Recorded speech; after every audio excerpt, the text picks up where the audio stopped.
Oi, pessoal, sejam muito bem-vindos a mais um episódio do Podcólogas e a gente comemora os 50 mil inscritos. Por favor, produção, põe a palma. Aê, que delícia! Muito obrigada a vocês que confiam no trabalho. Meu nome é Karina Pirró, eu sou psicóloga há quase 25 anos.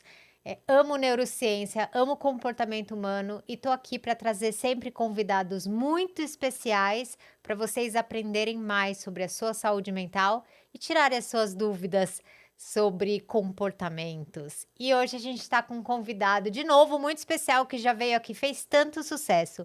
Vocês pediram tanto para ele voltar que agora eu fiz uma carteirinha para ele que a gente vai dar carimbo, porque tem muito assunto para a gente dividir aqui, que é o doutor Eduardo Xavier, que vocês vão conhecer no Instagram como Doutor Edu Xavier, é isso? Doutor Edu Xavier, psiquiatra. Psiquiatra! Seja muito bem-vindo de novo. Veio aqui como convidado e a gente ficou amigo já, né? Exatamente, é um prazer enorme, Karina, porque é uma oportunidade muito grande para a gente poder desmistificar várias questões sobre saúde mental e conscientizar as pessoas que nos assistem a entender mais sobre elas mesmas, seus comportamentos e emoções e, o mais importante, como ter uma vida melhor em termos de saúde mental. Com certeza. Fico muito feliz que você esteja aqui, de verdade. Tenho muito orgulho do seu trabalho. Na última semana, na última terça-feira, foi liberado para vocês um episódio que a gente falou muito, que não foi com o doutor Eduardo, a gente falou muito de transtorno do humor. E porque acho que era algo que me preocupava muito. Cada 100 pessoas diagnosticadas com depressão, 50 têm diagnóstico errado. Dados de pesquisas de que são pessoas que podem ter bipolaridade. E uma outra coisa, que é um outro assunto que também me preocupa muito, e foi por isso que eu chamei o doutor aqui, é que hoje em dia parece que está todo mundo sendo diagnosticado pela boca de todo mundo. E então, facilmente vocês falam que alguém é narcisista, que alguém é borderline, e usam os termos da psiquiatria para diagnosticar pessoas. E a gente é difícil fazer um diagnóstico, né? Não é tão fácil assim. Então, eu acho que deve ser uma curiosidade de vocês conhecer um pouco mais os transtornos de personalidade. E aí eu acho que pode ser um assunto para a gente começar hoje aqui, porque é um assunto bem comprido, mas com certeza vai tirar dúvida de muita gente. E com certeza as pessoas também não sabem de tantos transtornos de personalidade que existem, que não são só essa de ai, todo mundo é narcisista, né? Exatamente, Karina. Hoje eu acho que vai ser um dia muito especial para a gente poder entender não só sobre os transtornos de personalidade, mas o que é personalidade. Porque muitas vezes a gente se confunde em o que é característica da nossa essência, que faz a gente ser um indivíduo único, e o que pode ser um transtorno que desvia ali de um padrão de bem-estar, de funcionamento. Então hoje vai ser o dia muito especial para quem quer entender o que que é de fato essa personalidade e, mais do que isso, entender se aquilo que a gente está chamando de fato como psicopata, borderline, narcisista, se isso tem um fundamento ou se talvez a gente está misturando os termos e identificando errado as pessoas. Ótimo. Vou ter várias dúvidas, vou fazer várias perguntas também. Então vamos começar pelo básico, porque para a gente falar de transtorno de personalidade, a gente precisa falar, como você disse, de personalidade. O que é personalidade? Se a gente for falar de uma forma mais leiga, Karina, personalidade é o nosso jeito de ser. Basicamente, é um conjunto de características relativamente estáveis que acompanham a gente ao longo da vida. A personalidade ela tem basicamente dois componentes principais, que são o temperamento e o caráter. Temperamento são as características que a gente predominantemente herda, ou seja, aquelas características de comportamento, de reação emocional, que provavelmente os meus pais ou os meus antepassados tinham e eu nasço com aquelas características. Um exemplo muito comum, a timidez. Timidez é um temperamento, ou seja, é um traço de personalidade e que muita gente aqui não sabe. A gente nasce com a característica da timidez, a gente não se torna tímido. Agora, existe um outro componente da personalidade que é o caráter. Caráter aqui a gente precisa tomar cuidado, porque não é aquela visão do ponto de vista moralista. Caráter é um conjunto de valores que a gente constrói ao longo da vida. Então, o caráter, diferente do temperamento, que ele é mais herdável, aqui a gente está falando de um componente que ele é aprendido através das experiências e vivências que a gente tem ao longo da vida. Essas características somadas, temperamento e caráter, elas são relativamente fluidas nos primeiros anos de vida, até chegar ali aproximadamente aos 18 anos, na maioria das referências, que é quando a gente começa a consolidar quem de fato a gente é. E aí, então, a personalidade ela vai ficando mais estável ao longo da vida. Então, aqui, por que eu estou frisando essa questão da idade?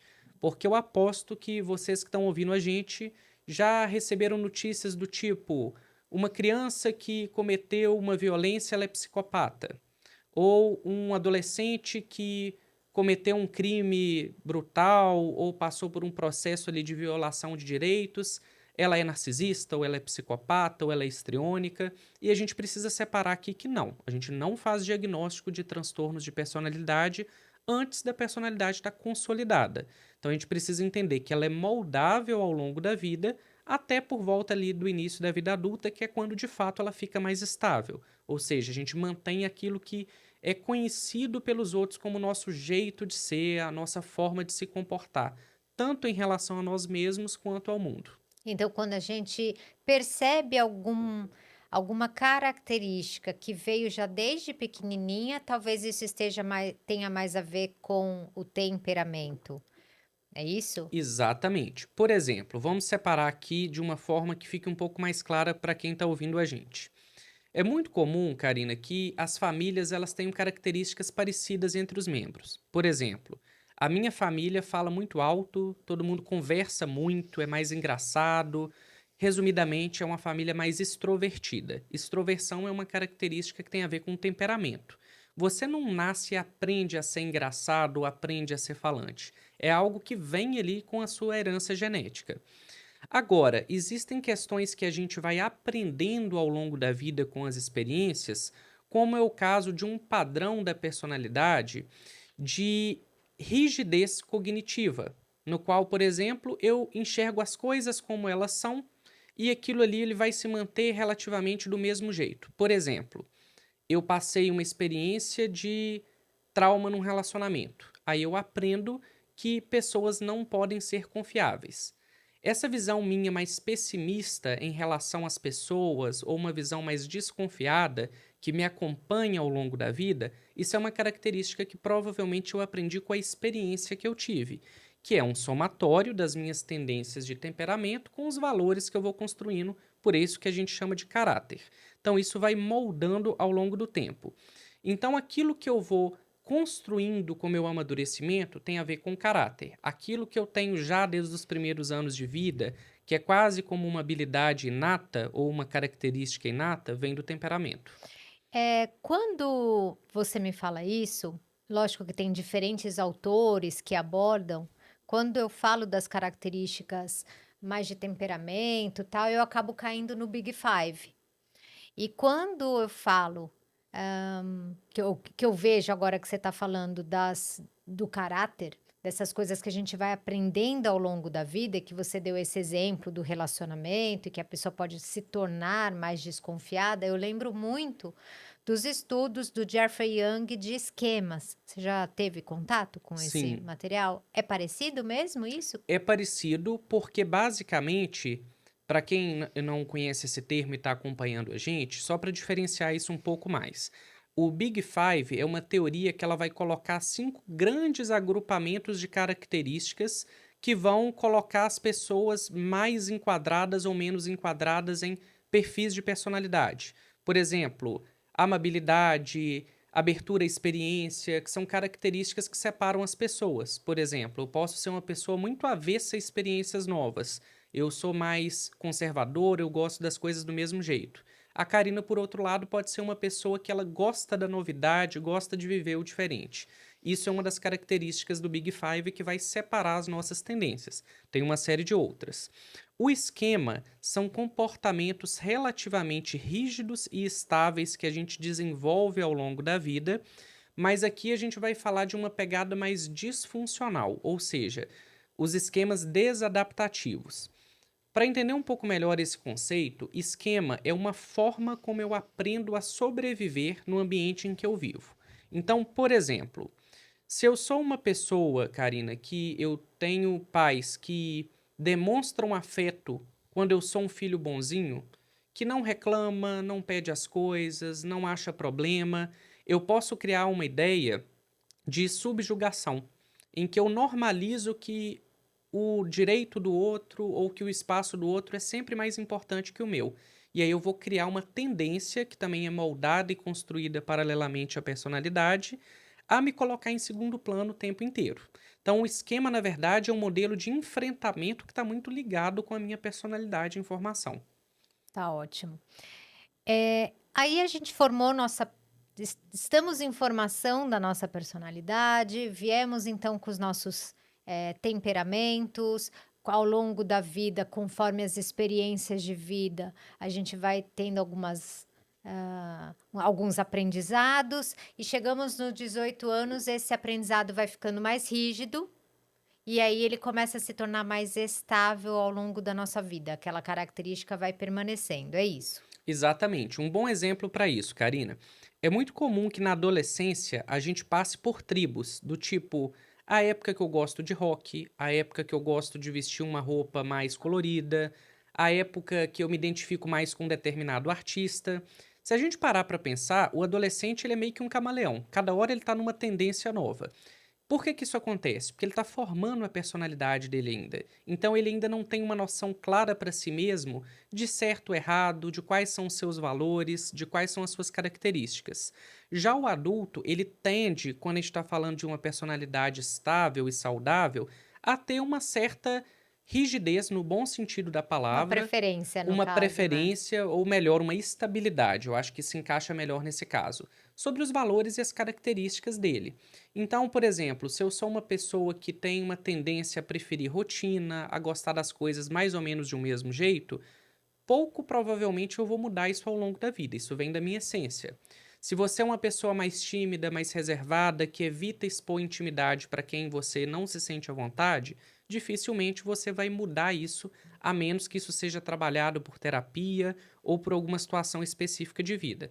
Por isso que a gente fala que ali, aproximadamente aos 18 anos, a nossa personalidade ela fica mais ou menos igual ao longo da vida. Que deve ter a ver com o amadurecimento de córtex pré-frontal? Exatamente. Para quem não sabe, o córtex pré-frontal, essa parte fica logo atrás da testa, que é a região do nosso cérebro que muita gente chama de cérebro frio. Eu não gosto muito desse termo porque ele dá a entender que a gente tem partes muito especializadas do cérebro, quando na verdade a gente sabe que elas se integram.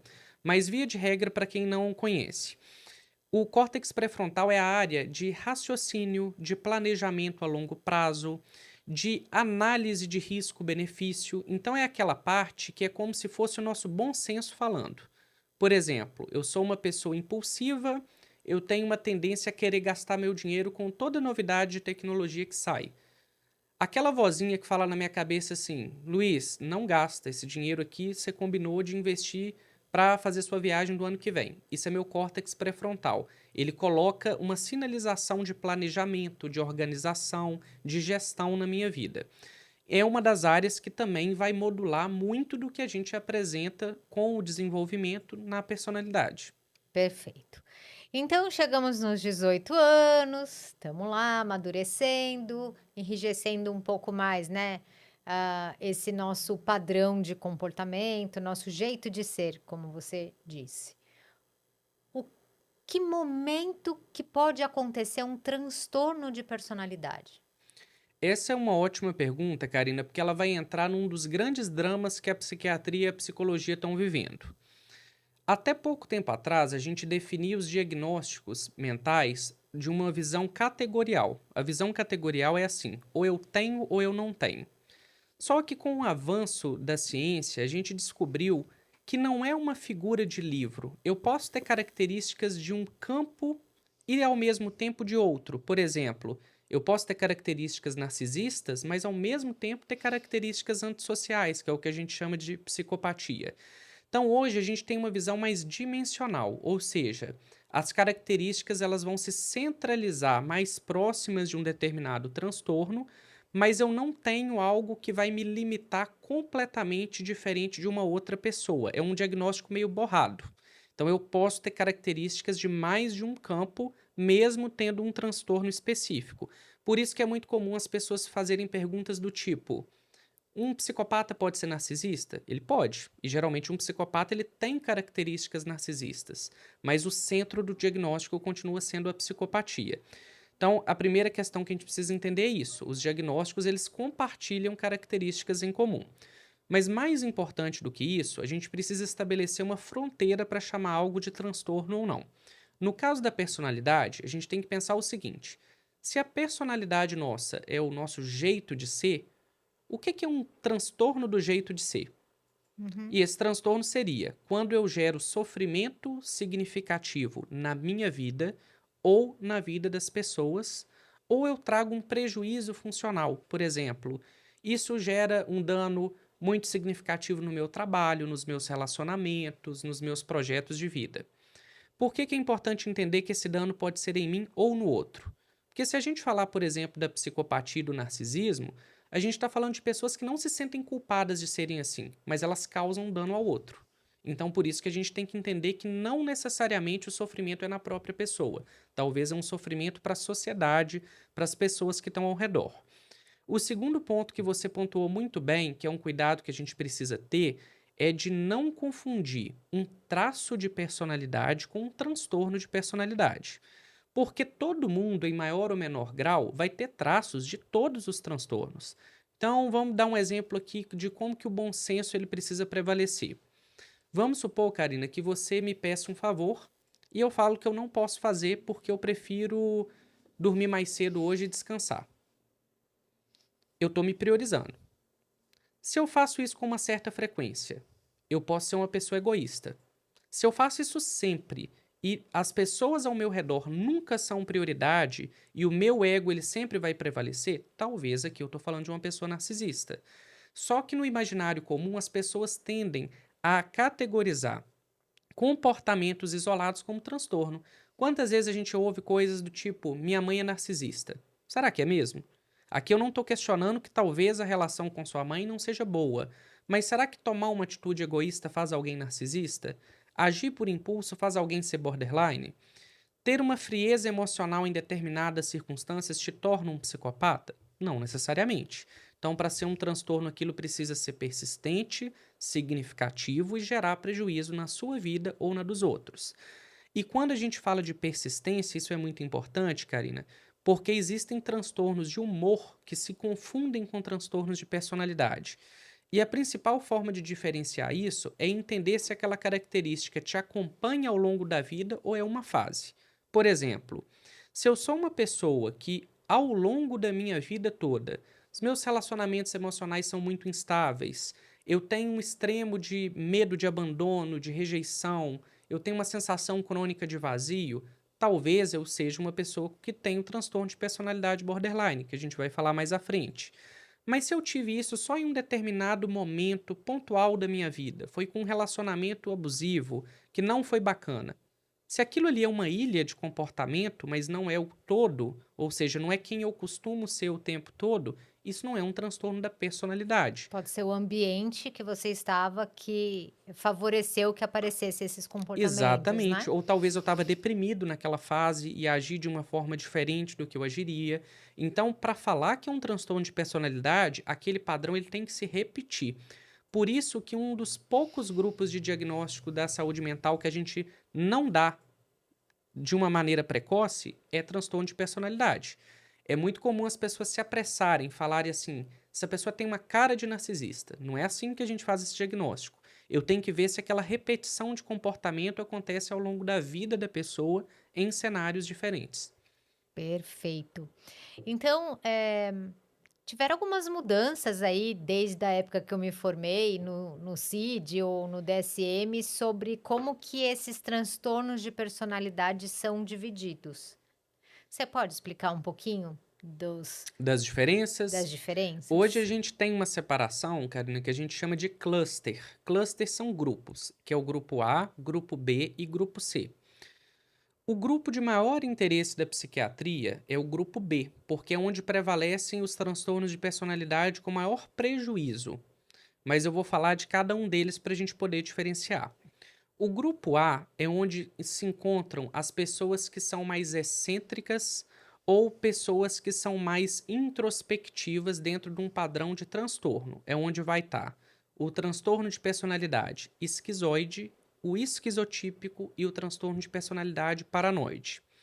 O esquizoide, de uma forma muito resumida, é uma pessoa que tende a evitar o contato social. Então, são pessoas extremamente reservadas, com um comportamento quase autístico. Inclusive, alguns autores apontam que existe uma semelhança clínica muito grande entre o autista e o esquizoide, porque ele tende a ser uma pessoa que se isola socialmente e não sente falta desse contato interpessoal Não sente como um falta? neurotípico. Não sente falta da forma como o neurotípico sente, ou seja, a gente tende a se sentir sozinho, isolado e querer o contato humano. O esquizoide ele tende a não sentir tanta necessidade desse contato.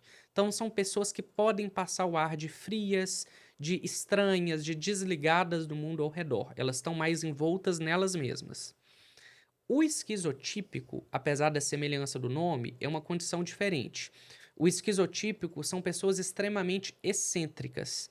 Então, aqui essa excentricidade são pessoas que beiram quase que uma certa bizarrice de tanta autenticidade. Um exemplo que eu gosto de trazer, puxando um pouco para a literatura, para quem gosta do Harry Potter, é a Luna Lovegood, que é uma personagem dos livros que ela é muito diferente do habitual. Ela veste roupas muito diferentes e não é para chamar atenção, não é nada sedutor. É algo que é muito único, quase que bizarro, assim, da aparência, das preferências, do jeito dela de ser. Essa excentricidade, muitas vezes a gente vai estar falando do transtorno de personalidade Mas pode ter uma vida esquizotípico. normal? Pode ter uma vida normal, mas essa vida dessa pessoa vai depender de como que ela lida com essas diferenças. Geralmente o esquizotípico ele não se importa muito de ser diferente. Isso é uma marca da autenticidade dele, mas pode gerar prejuízos como bullying, isolamento social, porque nem todo mundo está preparado para lidar com o diferente. E chama esquizotípico, esse radical esquizo, tem alguma coisa a ver com esquizofrenia? Ou veio daí? Ou não tem nada a ver? Muita gente tem essa dúvida porque a ideia que a gente tem da esquizofrenia é que existem alguns sintomas da esquizofrenia que podem parecer com esses transtornos, mas são bem discretos.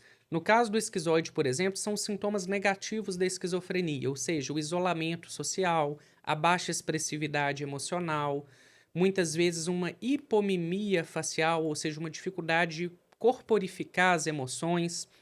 Então, isso lembra muito o que acontece no esquizoide.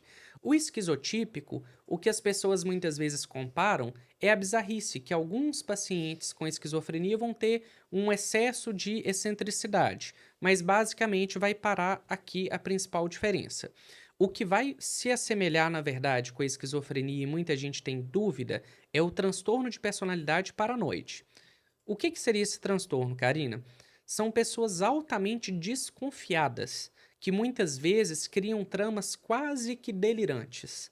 E é aí que mora a diferença, porque enquanto o paciente psicótico, como é o caso da esquizofrenia, ele tem uma certeza delirante, uma convicção inabalável, quem tem transtorno de personalidade paranoide costuma traçar tramas mais voltadas para perseguição, para a sensação de que as pessoas são mais hostis ou perigosas do que realmente são, mas aquilo não gera um delírio, não é uma certeza absoluta. Então são pessoas que muitas vezes sentem que o chefe está perseguindo, que a mãe está fazendo alguma coisa diretamente para prejudicar, mas aquilo não gera um prejuízo a Mas é ponto, uma por narrativa exemplo. constante na vida, é isso, né? Exatamente. É aquela pessoa que ela é cronicamente desconfiada, sem aquilo gerar uma ruptura franca na vida dela.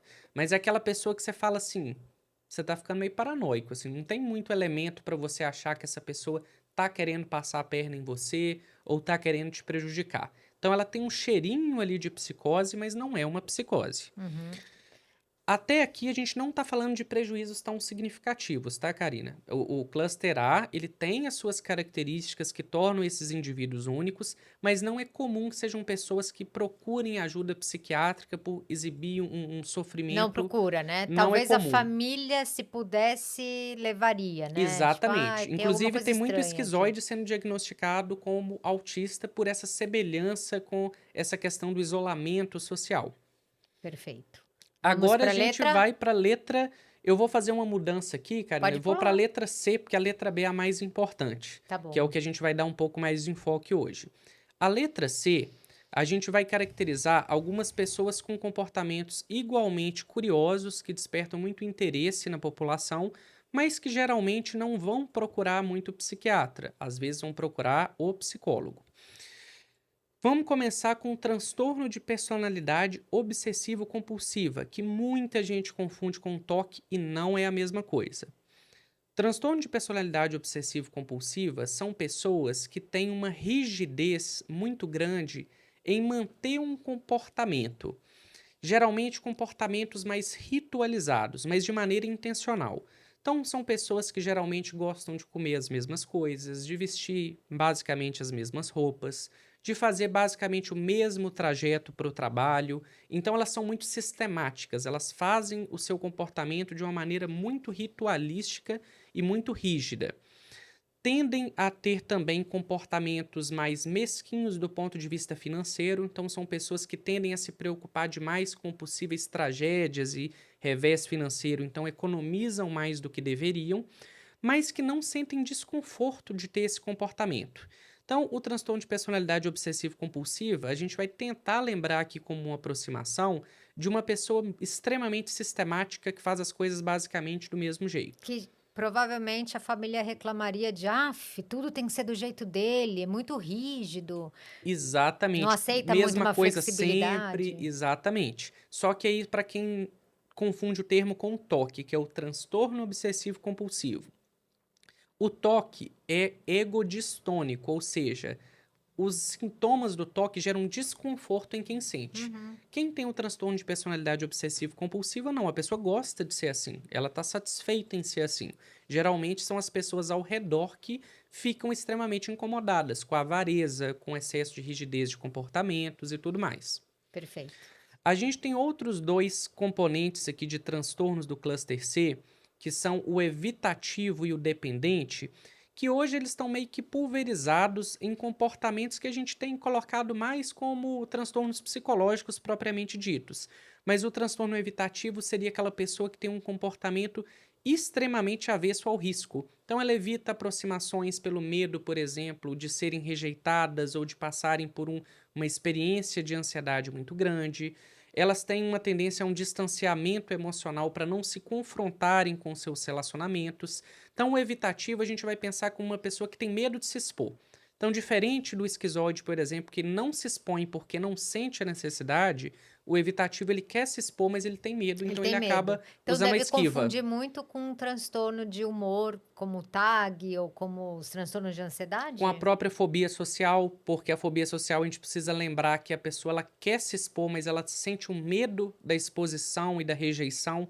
Então, o evitativo, a gente vai lembrar de um esquema que acontece muito nas pessoas ansiosas, que é a evitação. Eu deixo de experimentar a situação para que eu não sinta medo. É quase aquela ideia assim: se eu não tentar, eu não me frustro. É um Então, eu me medroso mantenho. crônico? Seria mais ou menos nessa pegada, assim, uma pessoa que ela tem um medo exagerado de se expor. E em geral, eu sei que a gente falou um pouquinho isso, mas a gente consegue pegar num histórico infantil uma criança mais medrosa. Eu sei que se forma, como você disse, com o tempo, mas é comum você ouvir histórias daquela criancinha que tudo para começar era difícil, para ir para escola, a ansiedade de separação, ou se mudar de sala também já era um caos, ou não. Pode acontecer mais para frente e não ter um histórico passado. Tem tudo a ver. Isso vai entrar até numa questão que a gente pode conversar também, Karina, que é a teoria do apego, que ela vai explicar muito sobre como que a gente vai formulando essa tendência a um padrão rígido que é da personalidade. Eu vou entrar nesse ponto com você, porque eu acho que ele explica muito bem como que isso influencia a nossa vida, mas antes da gente falar dele, eu quero só fazer uma diferença, porque as pessoas podem confundir também, que é do transtorno de personalidade evitativo, que é o que a gente acabou de falar, com o transtorno de personalidade dependente. Percebam agora que começa a virar uma salada. Por isso, porque esse modelo de cluster A, B e C está meio que ruindo e entrando numa perspectiva mais dimensional. O transtorno de personalidade dependente são aquelas pessoas que elas têm um comportamento de absorver a personalidade e as necessidades do outro para serem aceitas. Então, são pessoas que têm uma dificuldade muito grande com autonomia, com autenticidade. Elas são quase que um quadro em branco que é preenchido pela necessidade do outro. É muito comum, inclusive, relacionamentos abusivos que a gente vai ver de combinação de personalidade, como borderline com narcisista ou dependente com narcisista, que é uma pessoa que ela se molda muito com a necessidade do outro para se preencher. Narcisista ia adorar um dependente desse, né? Exatamente, é um prato cheio porque é uma relação quase simbiótica ali. E por último, o que a gente precisa trazer também nessas diferenças, falando um pouco mais aprofundado agora com a questão dos tipos de cluster, a gente vai dar um destaque maior daqui para frente para o borderline, para o psicopata e o narcisista, que são os transtornos que cursam ou com comportamentos disruptivos ou de desregulação de humor e dos impulsos, mas eu quero entrar nesse ponto que você tocou, que ele é muito interessante, que é essa questão de comportamentos que a gente vê na infância que vão também participando da moldagem ou da modelagem da nossa personalidade. Existe uma teoria muito interessante, Karina, que chama teoria do apego, que ela vai explicar o seguinte. Quando a gente está ali nos primeiros anos de vida, a gente geralmente vai endereçar o nosso representante ou a nossa figura espelho para um cuidador. Pode ser pai, mãe, avó, alguém que vai cuidar de mim. Tecnicamente, essa pessoa ela deveria oferecer o suporte emocional para que eu enfrente o mundo, que é um ambiente inóspito, desconhecido, mas possa voltar para aquele ambiente seguro. Então, a figura de apego é como se fosse o meu bote salva-vidas. Porém, essa figura desse cuidador, ela vai ter uma relação direta com a formação da nossa personalidade. E aonde que a gente vai entrar aqui? Que talvez seja um dos pontos mais importantes do nosso podcast hoje. Os pais são muito importantes e determinantes, os pais ou cuidadores, na formação da personalidade nossa. Então vamos trabalhar os extremos aqui. Primeiro, a questão dos pais superprotetores. Muita gente pensa assim, eu tenho que dar para o meu filho tudo o que ele precisa, eu tenho que cobrir todos os perigos, porque é assim que eu vou criar um filho blindado emocionalmente. E, na verdade, isso é uma grande enganação. Os pais superprotetores, vamos pensar racionalmente aqui, Karina. Um pai superprotetor, ele quer que o filho não corra riscos, correto? Isso. Então, para ele, o mundo é um lugar Perigoso. perigoso.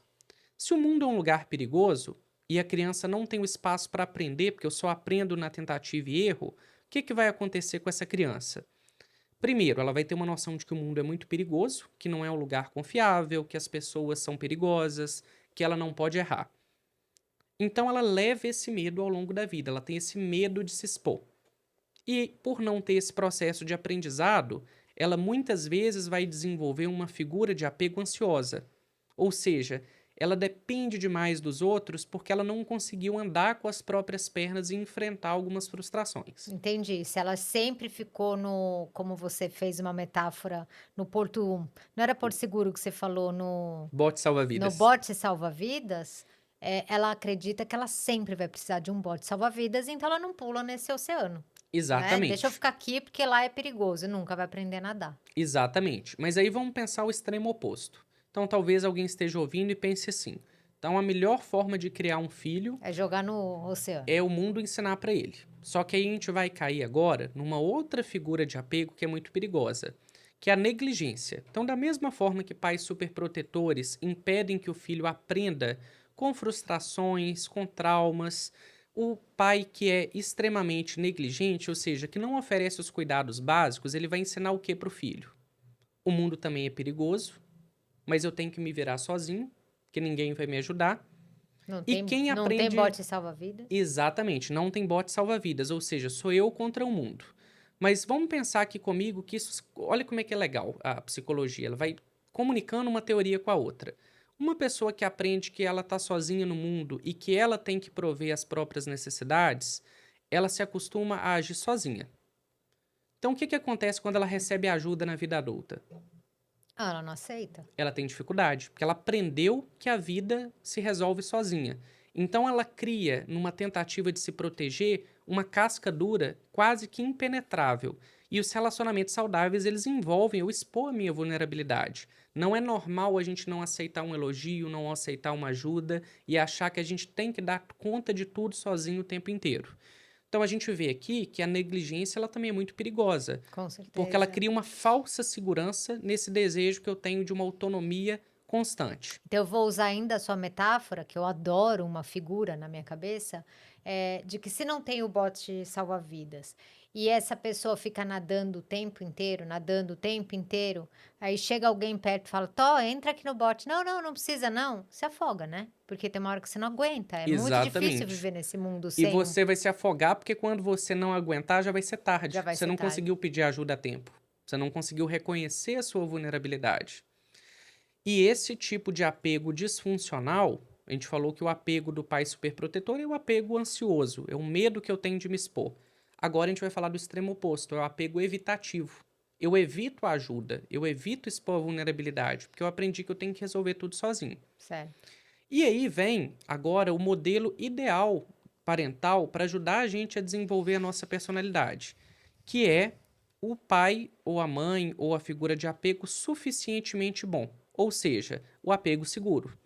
O apego seguro, Karina, é quando a figura de apego ela tá lá para nos apoiar, mas ela nos encoraja a ter riscos relativamente seguros. Vai que eu tô aqui. Ou seja, o mundo não é tão perigoso quanto parece, mas se der algo de errado, eu tô aqui para te ajudar.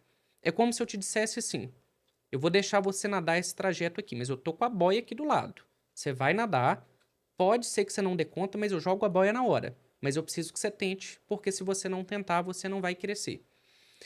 Tem um livro muito interessante sobre teoria do apego, que o autor, ele é psicólogo e ele vai descrever uma experiência que ele teve em relação a isso. Ele conta o seguinte: o pai dele ofereceu para ele um apego seguro. Quando ele fez 25 anos, ele teve uma oportunidade de trabalho no Canadá e ele morava na Europa. E aí ele ficou naquele dilema: será que eu vou morar num país que eu nunca convivi, não conheço a cultura? E se for ruim? E aí ele traz como que a figura de apego dos pais ensinou ele a ter uma relação saudável com os próprios limites. Ele foi conversar com o pai e o pai falou com ele assim: você sabe que o mundo tem pessoas generosas, tem pessoas que vão te dar oportunidades, tem pessoas que não são confiáveis, como qualquer lugar no mundo, mas eu tô aqui para te apoiar. Se você quiser ir e correr os riscos de ter uma vida maravilhosa ou uma vida ruim, eu vou estar aqui das duas formas.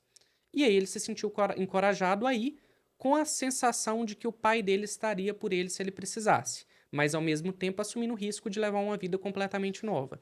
Isso é um modelo que funciona. É aquele que eu não sufoco a pessoa com excesso de proteção, mas eu também não negligencio as necessidades básicas. Por que isso é importante, Karina? Porque se a gente não constrói essa relação saudável, a nossa personalidade, a gente não pode esquecer que ela é dinâmica. Até ali a idade adulta, ela está se formando de acordo com as relações que eu tenho. Então aqui a gente começa a entender por que a criação e o ambiente molda quem a gente é.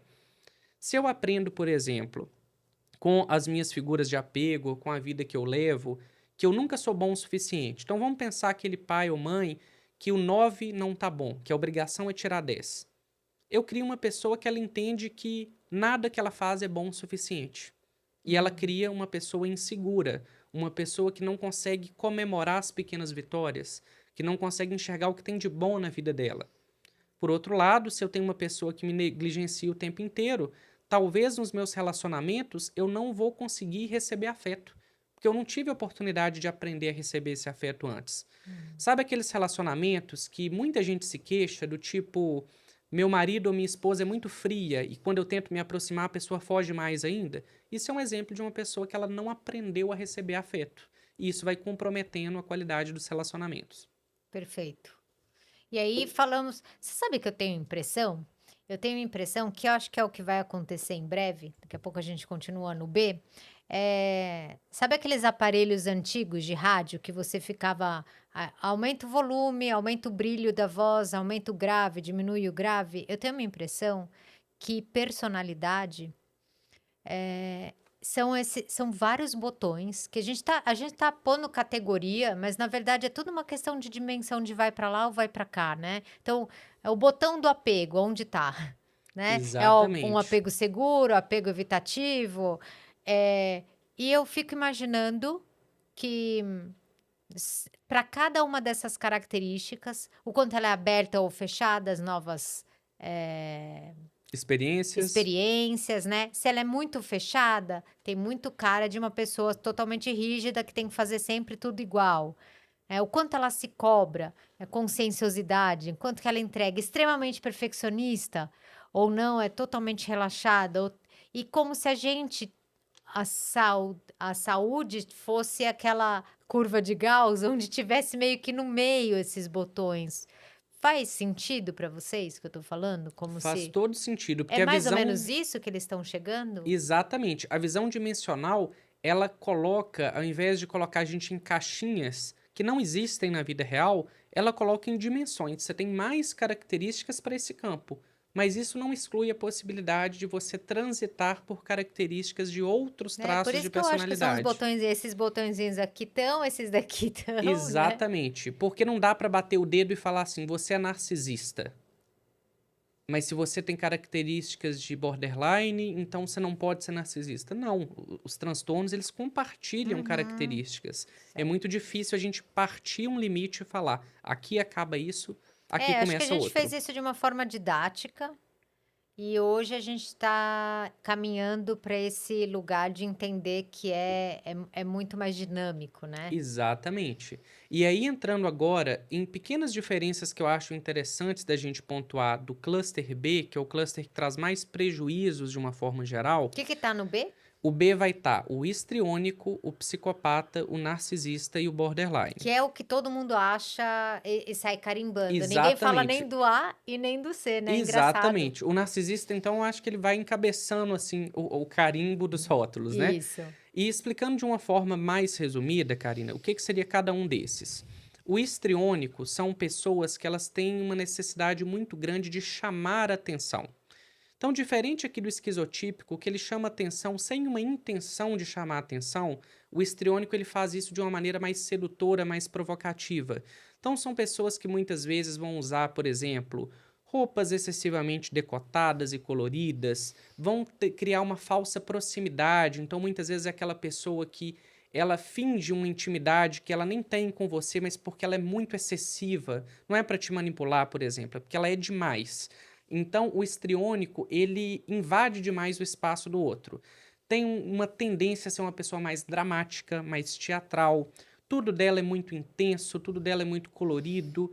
Então, ela passa esse excesso, essa tonalidade afetiva Ela excessiva. quer ser protagonista da vida das Ela pessoas. quer chamar atenção, Uhum. exatamente. Mas é uma chamada de atenção que a gente pode agora explicar um pouquinho a diferença com o narcisista, que muita gente confunde os dois.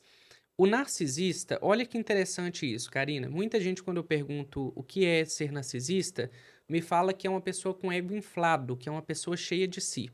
Na verdade, não necessariamente. A gente fala do narcisismo como uma capa. Eu posso ser uma pessoa narcisista que de fato me sinto a última Coca-Cola do deserto, que acho que é melhor que todo, que sou melhor que todo mundo, que as minhas qualidades são maiores do que a sua, mas eu também posso ser exatamente o contrário, uma pessoa com um ego frágil que veste essa capa para blindar minha insegurança, ou seja, um mecanismo de defesa para que as pessoas não percebam como que eu me enxergo. Então eu já atendi, já vi muitos pacientes que têm um ego extremamente frágil, mas que colocam uma capa de grandiosidade que dá a falsa sensação que aquela pessoa é arrogante, que aquela pessoa ela sente que ela é melhor que todo mundo, mas na verdade aquilo é uma capa artificial que gera sofrimento nela e nos E outros. quando ela chega no consultório, ela chega com a capa? Geralmente, o narcisista, ele chega no consultório porque ele foi obrigado, ou seja, alguém da família levou, ou por outro motivo. ele não tem esse insight, na maioria das vezes, de que aquele comportamento dele é destrutivo. Então é muito comum, por exemplo, para o narcisista, se você está incomodado, você que se retire. Porque eu Uhum. sou assim e é isso aí. Mas eles escondem uma das maiores fragilidades, Karina, que é a sensibilidade à rejeição. Você quer matar um narcisista é você criticá-lo ou desprezá-lo, porque ele precisa dessa validação para reforçar a grandiosidade dele. Então, Uhum. a validação dele é uma forma de reassegurar de que ele de fato é melhor ou do que ele quer acreditar que ele é. Então, quando eu critico um narcisista, ele tem uma sensibilidade muito grande à rejeição. Ele precisa dessa plateia para manter essa sensação de grandiosidade, de arrogância. Tem um filme, um documentário, na verdade, eu não vou lembrar o nome, talvez você tenha visto, que é um cirurgião americano que fez uma boa faculdade lá, inclusive, e ele mentiu que ele criou um método, que ele criou uma traqueia para pessoas que tinham problemas na traqueia. Ele ficou conhecido mundialmente por esse homem que, enfim, consegue fazer cirurgia, né, de retirada da traqueia e coloca a traqueia que ele inventou. Dificilmente alguém tinha dúvida sobre o que ele era, porque como ele tinha boa formação e ele falava muito bem, extremamente excêntrico, assim, mas enfim, uma pessoa que você daria a sua traqueia, sabe, para Sim, trocar certamente. Ele enganou o mundo inteiro. Você nunca viu esse nunca vi, mas me documentário? O interessei. Cirurgião do Mal. Acho que é isso, Cirurgião do Mal. E depois você assiste e depois você comenta e a gente põe aqui na descrição para vocês. Eu acho que ele tem um transtorno de personalidade, talvez tenha outra coisa, tá? Mas eu achei ele com uma característica muito de narcisista. E no momento em que uma das esposas, porque tinha várias também, né? Mas no momento que uma das esposas começou a desconfiar, mudou completamente. Ele ficava totalmente transtornado. É como se tivesse pego a fragilidade dele, assim. Vou pedir para você assistir e falar pra gente o que que você Gostei da indicação. Eu acha. adoro indicações de filmes e séries. Um exemplo, Karina, disso que você está trazendo, eu tenho uma pessoa próxima que ela falou comigo de um comportamento, deixando muito claro aqui, gente, que isso é um recorte, eu não acompanho a vida da pessoa. Mas ela deu um exemplo sobre a chefe de trabalho que mostra um pouco desse sinal do narcisismo. Ela trouxe basicamente o seguinte. A minha chefe, ela sempre quer dar a palavra final, ainda que ela esteja errada. E se ela tiver sem conhecimento sobre o assunto, ela inventa, porque ela precisa que a opinião dela prevaleça sobre as outras. Ou seja, é uma pessoa que não reconhece o próprio limite, a própria fragilidade. Ela sempre quer ser a melhor, a mais importante, a que sabe mais e a que manda mais. Isso é um exemplo de uma característica narcisista, essa necessidade de se reforçar como superior ou como melhor que o outro. E que pode ter por trás realmente Um uma ego frágil. super insegurança, né? Exatamente. Por isso que alguns autores até dividem o narcisista entre narcisista grandioso e narcisista frágil. Nessa ideia de que alguns de fato se sentem e acreditam que são melhores que os outros, e outros que colocam essa capa de proteção para mostrar uma arrogância que na verdade esconde uma fragilidade. Perfeito. E aqui a gente precisa colocar também o psicopata, que é o transtorno de personalidade antissocial, que são pessoas que têm uma tendência crônica à manipulação, à violação de direito do outro, voltados para uma frieza e insensibilidade emocional. Então, se for para gravar a ideia do psicopata de uma forma resumida, o psicopata ele não tem a capacidade de empatia, ou seja, de se limitar pelo sentimento, pela emoção do outro. Dando um exemplo claro aqui, Karina. Vamos pensar do ponto de vista moral. Algumas coisas que a gente não comete em termos de crimes ou de delitos passa pela lei, ou seja, eu não vou fazer porque eu posso ser preso, mas algumas são pela sensação de culpa que a gente sente. Se eu roubar uma pessoa e ela precisar daquele dinheiro, isso é uma culpa que me restringe. E se eu agredir aquela pessoa e ela se machucar? Eu não vou agredir porque eu sinto culpa de pensar em fazer isso. O psicopata não. O psicopata não tem esse freio social de se colocar no lugar do outro e nas necessidades do outro. Então ele é uma pessoa que é uma arma ambulante, porque basicamente ele vai fazer de tudo para alcançar sucesso, poder ou status dentro dos interesses dele. Lembrando que o psicopata ele não precisa ser um serial killer. Tem muito psicopata que é simplesmente político, líder de corporação, mas é aquela pessoa, por exemplo, que desvia dinheiro da merenda escolar sem sentir culpa dele estar fazendo isso com milhões de crianças. Viu? Então a gente pode pensar aqui que política, por Brasília, exemplo, exatamente, é um lugar vo- prato cheio. volta um pedacinho desse podcast e fica ouvindo. Vai que alguém se reconhece, né? O que Exatamente. teve de desvio, né? De coisas tão importantes para a saúde, E para. sabe aquela coisa que a gente pensa assim, eu nunca ia conseguir dormir com a consciência tranquila? Apostador de bet, influencer que divulga e não sente culpa de embolsar dinheiro às custas de tragédia. Não tô falando aqui que todo mundo que faz isso tem esse comportamento, mas certamente quem faz isso e não se sente culpado e dorme tranquilo, tem uma chance muito grande de estar enquadrado em algum desses grupos.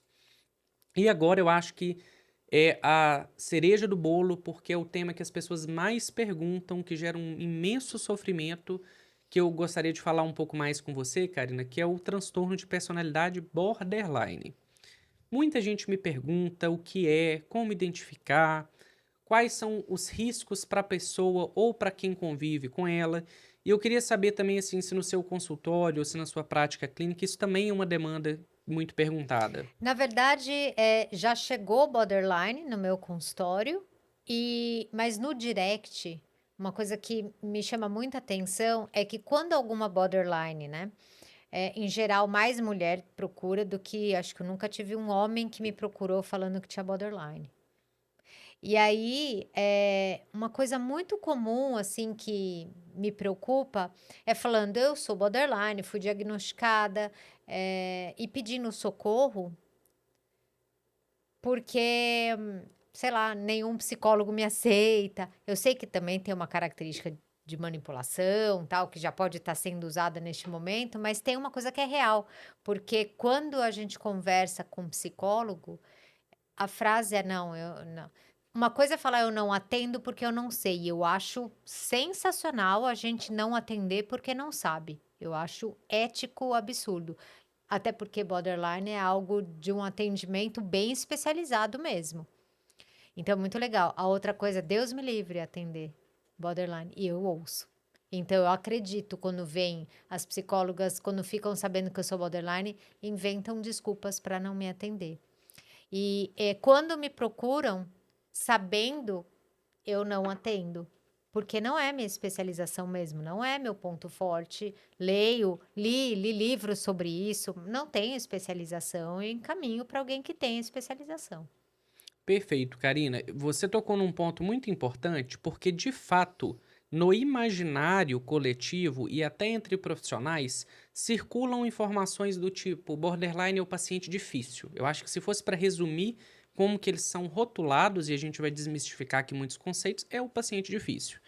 E agora a gente precisa entender de fato o que é o borderline. Então, a primeira coisa com esse termo, muita gente fica confuso, mas borderline é um termo que veio da origem da psicanálise, que seria o limite, a fronteira entre a neurose e a psicose.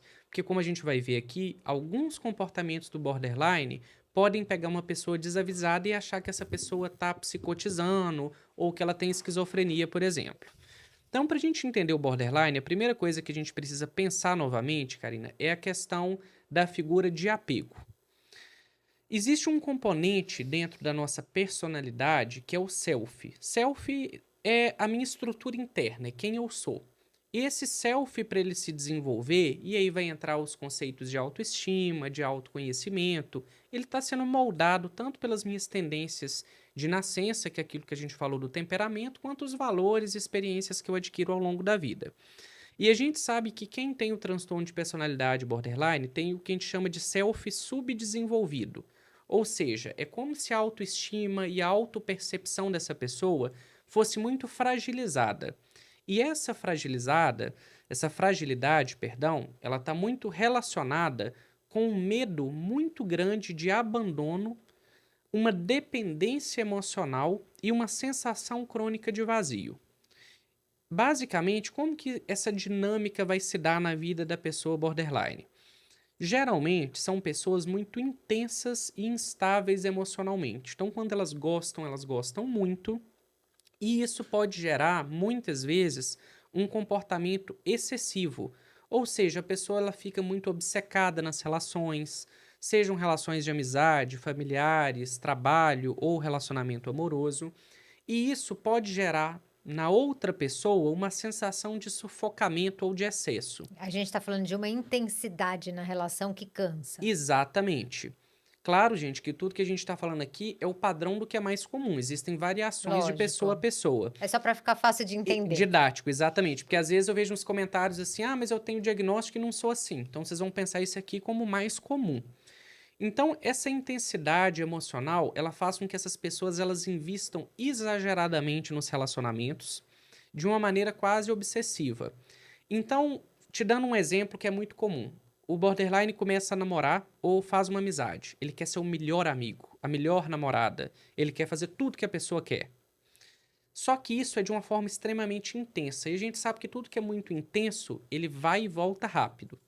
Geralmente, essa intensidade ou ela vai gerar no outro uma sensação de sufocamento e essa pessoa vai afastar, ou essa pessoa até não se afasta, mas o borderline ele não consegue sustentar essa expectativa do outro, porque como ele tem esse self subdesenvolvido, o borderline ele não tende a ser autêntico, ele tende a ser o que o outro espera que ele seja. Então é muito comum o borderline descrever coisas do tipo: quando eu terminei um relacionamento, eu não sabia quem eu era, porque eu absorvia a personalidade ou as demandas da pessoa com quem eu convivia. Então, meu marido ou minha esposa gosta de futebol, eu vou estudar futebol para poder ser a melhor pessoa para acompanhar.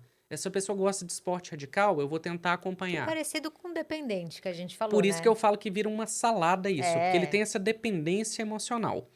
Só que essa dependência, Karina, ela vem em extremos, ou seja, da mesma forma que existe uma intensidade emocional e uma dependência emocional muito grande, o borderline é extremamente sensível à rejeição. E não é só a rejeição real, é a rejeição imaginada também. Então, por exemplo, se um borderline está num relacionamento e ele desconfia de uma traição ou de uma perda de interesse do outro, ele tem muita dificuldade de regular essa emoção, porque ela é toda intensa. Então, ele pode sentir, que é o que a gente chama de extremo de idealização e ódio, aquela figura que ele idealizou como um monstro. É muito comum isso acontecer. A pessoa falar, por exemplo, assim: eu amo meu namorado ou minha namorada, é a melhor pessoa do mundo, mas aí a pessoa não fez uma coisa que eu queria, ou ela me deu sinais de que ela está afastando, ainda que ela não esteja. Essa pessoa é um monstro, ela não gosta de mim, ela, na verdade, é uma interesseira. Então ela muda, ela transita a percepção emocional dela muito rapidamente. E a gente sabe que a gente não pode confiar cegamente nas nossas emoções, porque muitas vezes elas traem a nossa percepção da realidade. Então essa mesma pessoa que idealiza, muitas vezes é a pessoa que ela mesma vai abandonar. Seja ela que está abandonando a relação, ou seja a pessoa que está sendo abandonada porque gerou sufocamento no outro, ela lida muito mal com essa rejeição. Então ela se desregula emocionalmente muito facilmente. E como ela não consegue regular bem essas emoções, muitas vezes ela vai usar de comportamentos autodestrutivos para se sentir bem. Então, alguns exemplos que inclusive levam à confusão com diagnósticos como bipolaridade, TDAH e outros transtornos. São pessoas que têm uma tendência à impulsividade. Porque o agir de maneira impulsiva, ele envolve tanto a intensidade emocional, mas envolve também o desejo de se sentir vivo. É muito comum que pacientes borderline descrevam desejos, por exemplo, direção perigosa, gasto desenfreado, sexo desprotegido, como uma forma daquela emoção anestesiar o desconforto delas mesmas.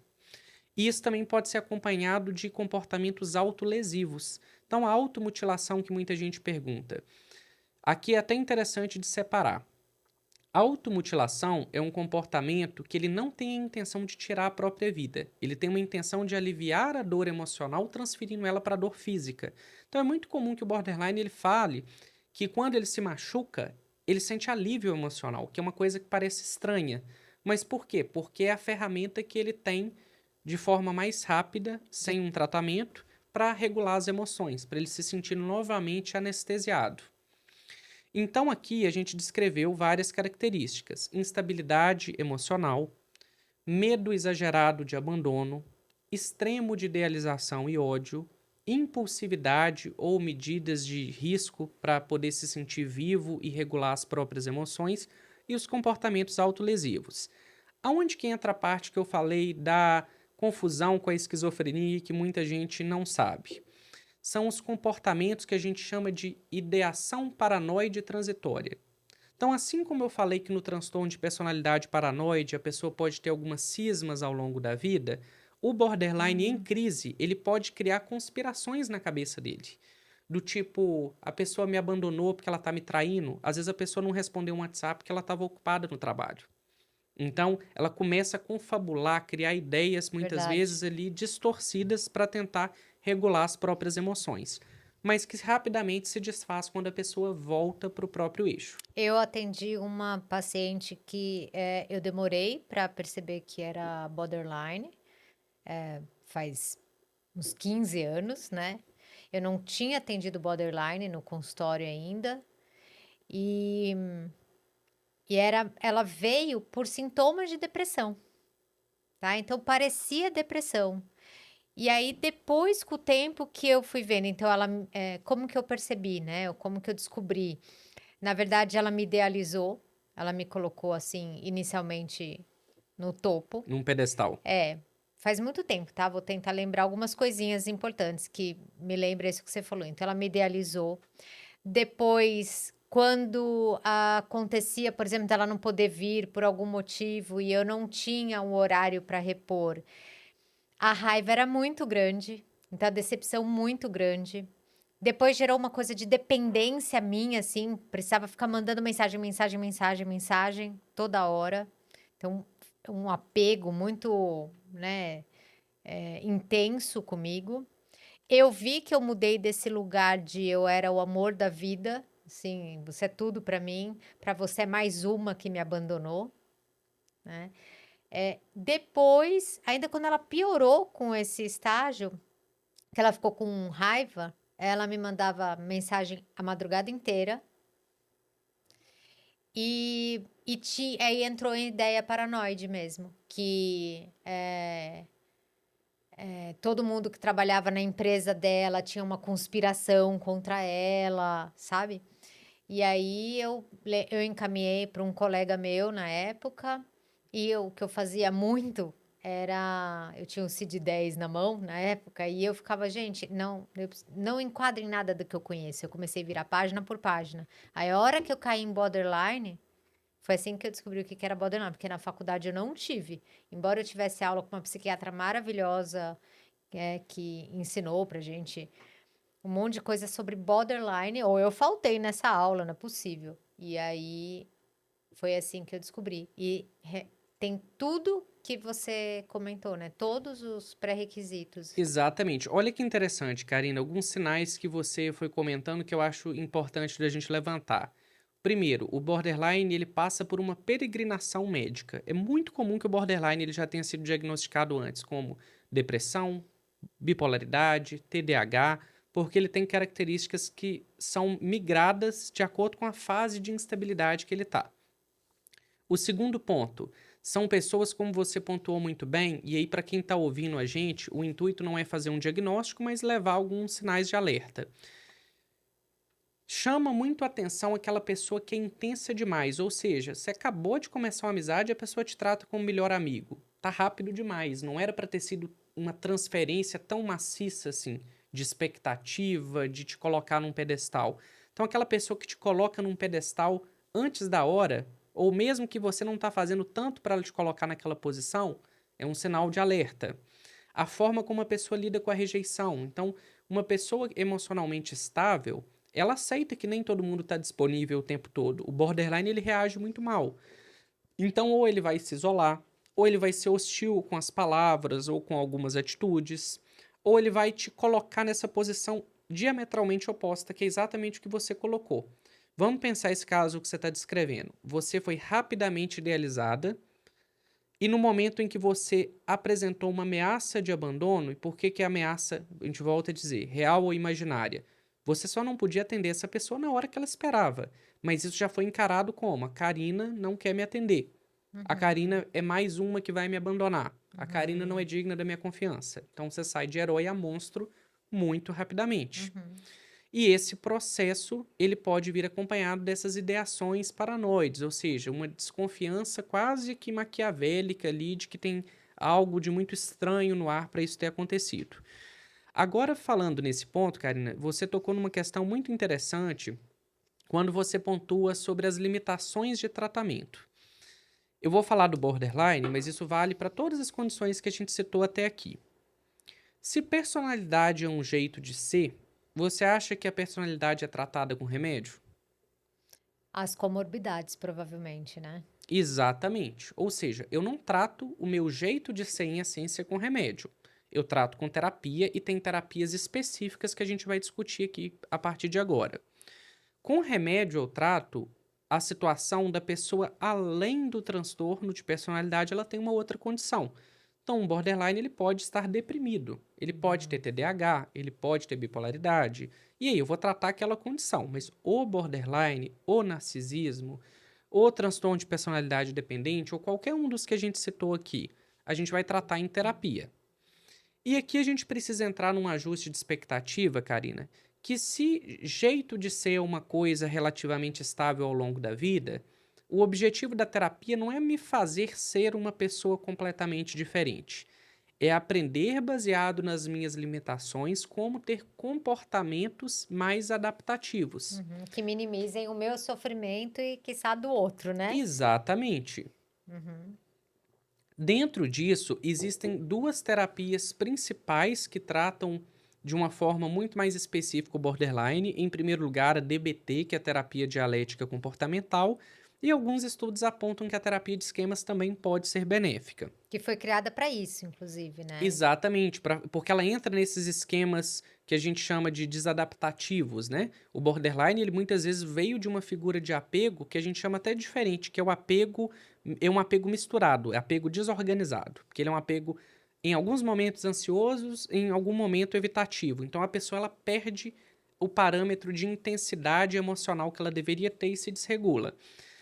Mas o que que a DBT ela vai fazer no caso do borderline? Ela vai ajudar essa pessoa a treinar habilidades a partir da desregulação emocional. Então a terapia vai trabalhar desde questões como mindfulness, que é a atenção plena, até treino de assertividade, ou seja, como que eu aprendo a ouvir um não, como que eu lido com a rejeição, como que eu modulo esse tanto que eu sinto amor ou esse tanto que eu me empolgo com uma coisa para não ficar excessiva. E psicoeducação demais, né? Porque eu acho que um dos primeiros passos para um tratamento, em qualquer um, na verdade, mas para transtorno de personalidade, acho que começa com psicoeducação. O que que é ser borderline, né? Para você começar a perceber que aquela característica é uma característica que não é culpa sua, é um padrão. E aí sim você separa para ver o que que dá para fazer com essas características, como diminuir a impulsividade, como diminuir, né, como fazer regulação emocional. Olha que interessante o que você está falando, Karina. Eu já ouvi de alguns colegas psiquiatras que você não pode falar para o paciente borderline porque ele é borderline, porque senão ele vai grudar no rótulo. E eu acho isso um comentário extremamente limitado e medíocre, porque quando a gente pensa em diagnóstico, o que a gente precisa entender é o seguinte: o diagnóstico ele tem que ser dado no momento certo. Talvez realmente naquela fase, naquele momento, a pessoa não está preparada para ouvir, ou eu ainda não consegui atingir todos os elementos que eu preciso para fechar um Que diagnóstico. precisa ter certeza, né? Porque você Exatamente. Por isso que é muito importante, por exemplo, na consulta, seja do psicólogo ou do psiquiatra, sempre que possível, ouvir o cônjuge, o filho, o pai, o amigo, alguém que também possa contribuir para trazer uma visão para além da visão do próprio paciente. Mas dentro disso, uma covardia sem tamanhos é deixar a pessoa peregrinar em vários tratamentos sem saber o que que ela tem.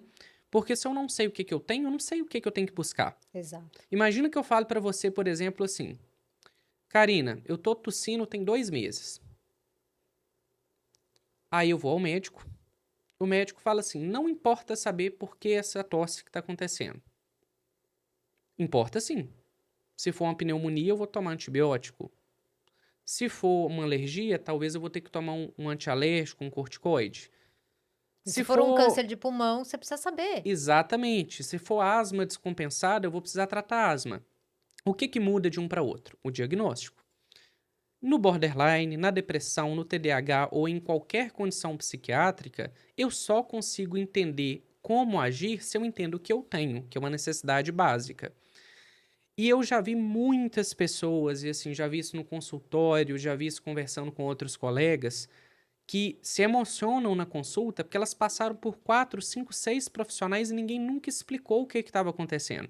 Eu tenho uma paciente que me marcou muito que ela falou assim: Luiz, eu achava que o problema era comigo, porque eu tomei todos os antidepressivos que você imaginar, eu tomei todos os estabilizadores de humor e eu nunca melhorava nada. E é óbvio que não ia melhorar, a gente não trata a personalidade com remédio.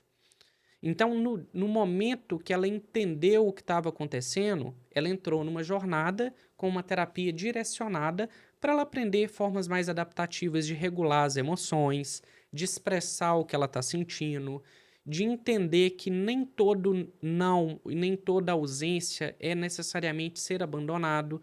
Então, é construir com essa pessoa a ideia de que ela pode voltar a ter um apego seguro. Uhum. Inclusive, isso eu acho que é um ponto muito interessante, que a construção no tratamento do borderline, ela passa pela construção da autoestima, esse self. Porque quando eu construo e reconheço quem eu sou, eu dependo menos do outro para ser feliz. Aqui eu estou falando da dependência exagerada, porque a gente precisa do outro no sentido social da palavra para ser feliz. A gente não pode depender só do outro para ser feliz.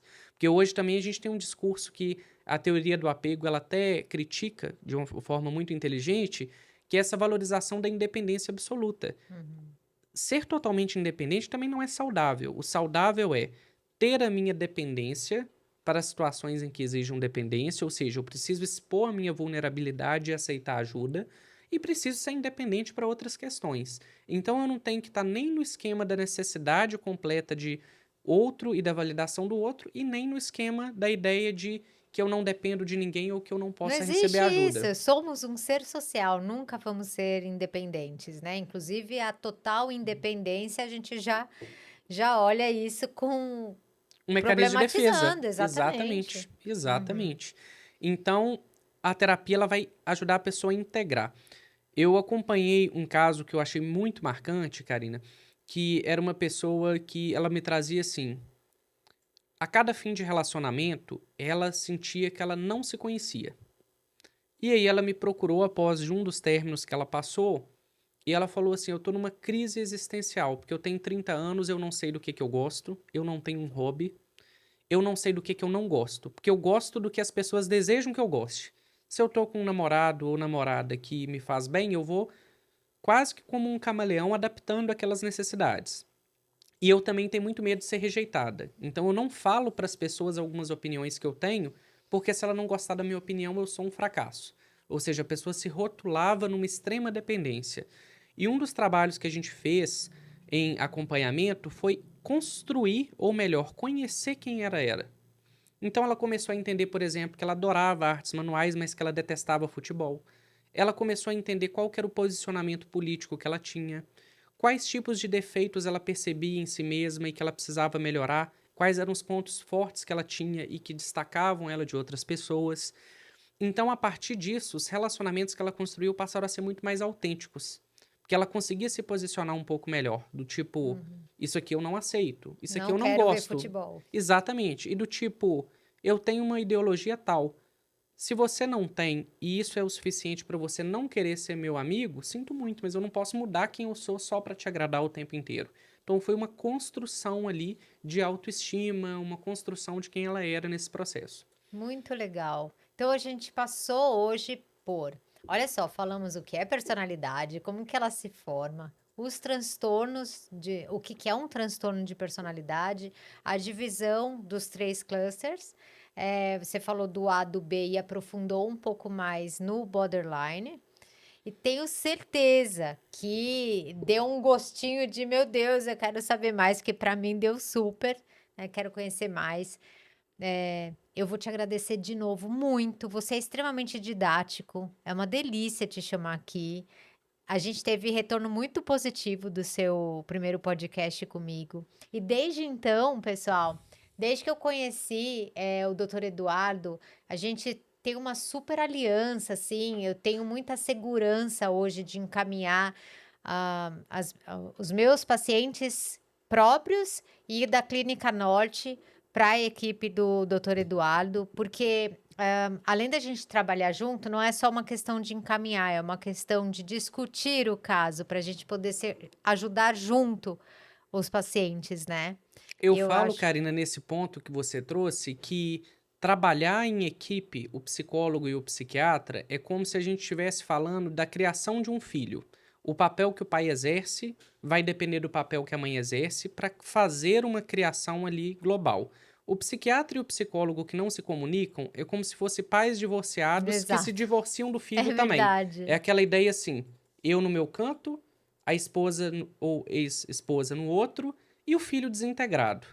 O papel da terapia, ele funciona bem com o psiquiatra atuante e o contrário também, no caso do profissional duplamente, né, acompanhar esse paciente, porque a gente compartilha insights e ferramentas terapêuticas. Então eu vejo isso como extremamente gratificante quando a gente troca impressões, do tipo, Uhum, Karina, eu estou caminhando com esse paciente dessa forma. Quais são suas impressões? Você uhum. tem alguma coisa de diferente que você gostaria de trazer?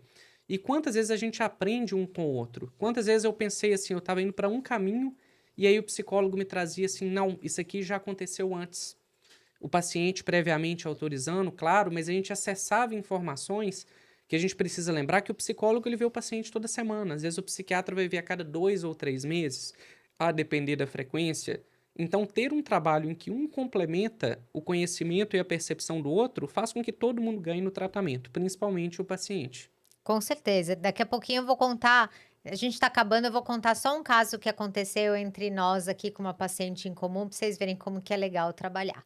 Mas antes, eu quero agradecer nossos patrocinadores aqui, a empresa Better You, que lançou o primeiro produto deles, que é a Better Go, que você já conhece, E o mas meu vai já está ganhar mais acabando, um. Olha inclusive. Já lá, vou tá renovar meu vendo? estoque. Já veio na hora certa aqui para receber o seu. Então, como vocês podem ver aí na telinha de vocês, é um scoopzinho no copo, vocês batem com um mixerzinho, fica com gosto de um suquinho feito na hora. E ele tem vários componentes anti-inflamatórios, antioxidantes, vitaminas que podem ajudar no seu cuidado pessoal. É os seus 3 minutinhos de cuidado pessoal. É isso. E para finalizar, eu vou contar assim rapidamente para vocês como que a gente tem trabalhado juntos, né? Primeiro eu vou pedir para você curtir aqui se você gostou até agora. E eu atendi recentemente um caso de uma paciente que veio com um diagnóstico que eu achei que era um diagnóstico errado, achei que não combinava com a história de vida. E eu falei para ela o que eu supunha que ela tinha e falei que eu precisava encaminhar para um profissional que eu confiasse. Se ela quisesse aceitação, ela poderia ir no dela, lógico. Ela não tinha um psiquiatra. Eu encaminhei e eu fiz um combinado com ela. Eu fiz uma forma diferente. Eu gosto de fazer isso de vez em quando. Eu falei: como você está muito tempo com um diagnóstico que eu acho que está errado, eu não vou falar para o doutor Eduardo o que eu acho que é, porque eu não quero que ele tenha nenhum tipo de Viés, né? influência, nenhum tipo de viés, porque confia em mim, então poderia acabar enxergando a história dela com o meu viés. E ela aceitou, então eu só encaminhei, falei, ó, tô te encaminhando paciente X. E aí ele atendeu e ela voltou para mim, né, me escreveu, na verdade, porque ela não é uma paciente minha, ela só passou num projeto que eu tenho de mentoria, que é fazer isso, né? Poder orientar as pessoas. E ela falou que ela estava muito feliz que a gente deu certo, né? Deu match no Tinha um mesmo alinhamento, né? diagnóstico, exatamente. Então, assim, depois de anos de sofrimento, passando de psiquiatra em psiquiatra, ela diagnosticou a bipolaridade. E agora ela está em tratamento, né, com você, com acompanhamento, vai fazer terapia também na Clínica Norte. E agora, que hoje mesmo que a gente trocou esse caso para discutir, né, que você falou, Sim. cheguei nesse diagnóstico, poxa, que legal, mesma coisa, tal. E aí a gente vai conversar um pouquinho sobre, enfim, as nossas impressões, mas como ela não está comigo, vai ser só para eu saber realmente como é que foi o andamento. E olha que interessante, Karina, esse ponto que você trouxe, eu acho que ele vai de encontro com o que a gente falou no início aqui da nossa conversa, que o diagnóstico ele é muito importante como guia, mas o diagnóstico ele não pode ser apressado porque eu preciso entender como que é a dinâmica daquilo na vida da pessoa. Então, eu tenho esse mesmo hábito que você, de que quando eu vou discutir um caso interdisciplinar, antes de falar para a pessoa assim, eu acho que é isso. Eu falo assim, o que que você achou em termos de comportamento? Como que você tá vendo a dinâmica da pessoa em relação à vida dela, em relação aos relacionamentos? Porque a discussão ela se abre primeiro. Então, ao invés de eu fechar uma discussão, às vezes a gente faz isso muito, do tipo, vamos dar o exemplo aqui do borderline. Ah, não, essa pessoa é borderline. Tá, mas deixa eu entender o que que você quer me dizer, assim, o que que tá Aonde você acontecendo? viu isso? Como isso se manifesta, Exatamente. Como que as né? relações dessa pessoa estão sendo influenciadas pelo comportamento dela? A gente faz um diagnóstico muito mais amplo, muito mais dimensional. Então a gente evita se precipitar gerando o que é uma ferramenta muito poderosa que é o diagnóstico, mas sem usar ele como um rótulo que precipita. Porque às vezes a gente cria esse cenário, igual isso que você citou. Tem psicólogo que não atende o paciente borderline porque existe um senso comum que o paciente borderline é difícil. Não necessariamente. Tem muito Uhum. paciente borderline que está extremamente disposto a usar os recursos necessários para ficar Com bem. certeza. Mas para isso eu preciso ter uma abertura, eu preciso me fechar menos para esses preconceitos. Muito bom. Muito obrigada novamente. Eu vou deixar para vocês comentarem aqui embaixo de todos esses transtornos que o doutor falou, qual que você quer saber. Então deixe escrito aqui, porque vocês fazem parte da escolha dos temas que são escolhidos aqui, porque é para vocês que a gente faz. Então deixa aqui qual que é o do seu interesse e aí a gente lê juntos. Eu te convido para o que ganhar mais votos. Pode ser? Você Vai ser um volta? prazer enorme, com certeza. E vou ficar de olho nos comentários. Então, ótimo. Então, fala pro pessoal onde eles podem te encontrar. Para quem não me acompanha ainda, o meu perfil tanto no Instagram quanto no YouTube é o Dr. Edu Xavier, psiquiatra. Eu vou deixar ele depois fixado nos comentários também lá do canal do YouTube. Convido também quem me acompanha a seguir o Podicólogas e seguir a Karina também no Terapia no Insta, porque a gente fala numa linguagem muito parecida e que se complementa quando a gente está trazendo assuntos sobre saúde mental, desenvolvimento pessoal. E sem sombra de dúvidas, um ponto que eu coloco muito aqui, a internet ela precisa de profissionais sérios que levem informação. Já tem charlatão demais, então a gente precisa incentivar e eu peço para vocês também compartilharem esse conteúdo com quem também possa se beneficiar dele. Perfeito. Então, a gente precisa de vocês para que esse conteúdo chegue no maior número de pessoas que pode se beneficiar dessas informações, com E só certeza. uma observação, né, Karina? Não basta, gente, assistir. Curtam, compartilham, sigam o canal, porque o algoritmo ele vai entender que esse conteúdo é relevante e vai ajudar outras pessoas com esse tipo de métrica. Eu sei que muita gente assiste, gosta, mas esquece de curtir, de comentar, de compartilhar, e é exatamente isso que impulsiona esse conteúdo a beneficiar ainda mais pessoas. Arrasou. Muito obrigada de novo. Obrigada Prazer por estar na enorme, minha Karina. vida, na vida dos meus pacientes, dos nossos E a amizade pacientes, foi um né? presente, né? Com Junto de certeza. tudo. Muito obrigada, viu? Prazer é todo meu. Gente, muito obrigada. Até a próxima. Até mais.